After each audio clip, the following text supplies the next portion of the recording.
আশকান্দা থেকে হেঁসাকাল বাজার পর্যন্ত যে সড়কটি রয়েছে, এখানে আমাদের কোনো রাস্তাঘাটের অবস্থাগত খারাপ দেখার কারণে আমাদের গাড়ি ঘোড়া এবং ইত্যাদি জামসরত যে জিনিসগুলো আছে দৈনন্দিন জীবনে মানুষের, সেই জিনিসগুলা গত কয়েক বছর আগে এটা খুব বাজেট করা হয়েছে।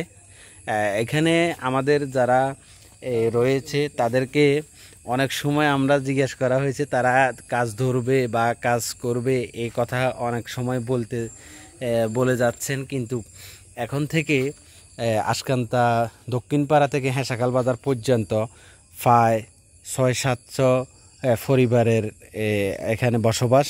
তো সেখানে আমরা আমাদের এখানে বিশেষ করে আমরা যারা পরিবারগুলো আছে তারা সুরক্ষিত না, এমনকি আগুন বা গর্ভবতী মহিলা এবং অসুস্থর কারণে যারা হয়তো আছেন তারা এই রাস্তাঘাটের কারণে ঠিক গাড়ি ঘোড়া পাইতেছেন না এবং বেশি ভাড়া দাবি করে ড্রাইভাররা আমাদের। তা আমরা গাড়ি আসতে চাই না, বা আমাদের এলাকাতে যদি কোনো দুর্ঘটনা হয় ফায়ার সার্ভিস বা বিভিন্ন রকমের আমরা সেবা পাইতেছি না।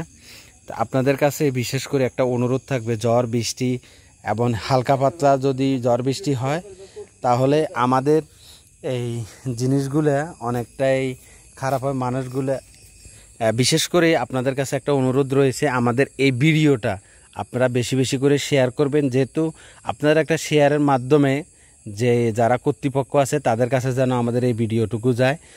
হয়তো আমাদের দেশের স্বার্থে বা আমাদের এলাকার স্বার্থে আপনাদের সবার কাছে রিকোয়েস্ট থাকবে যে আপনারা এই ভিডিওটা বেশি বেশি করে শেয়ার করে দেন, যেন আমাদের এই আশকান্দা দক্ষিণ পাড়া থেকে হেঁসাকাল বাজার পর্যন্ত দুর্ভোগে আমরা যারা আছি, যে পরিবারগুলো আছে, সবাই যেন নিরাপদে থাকে।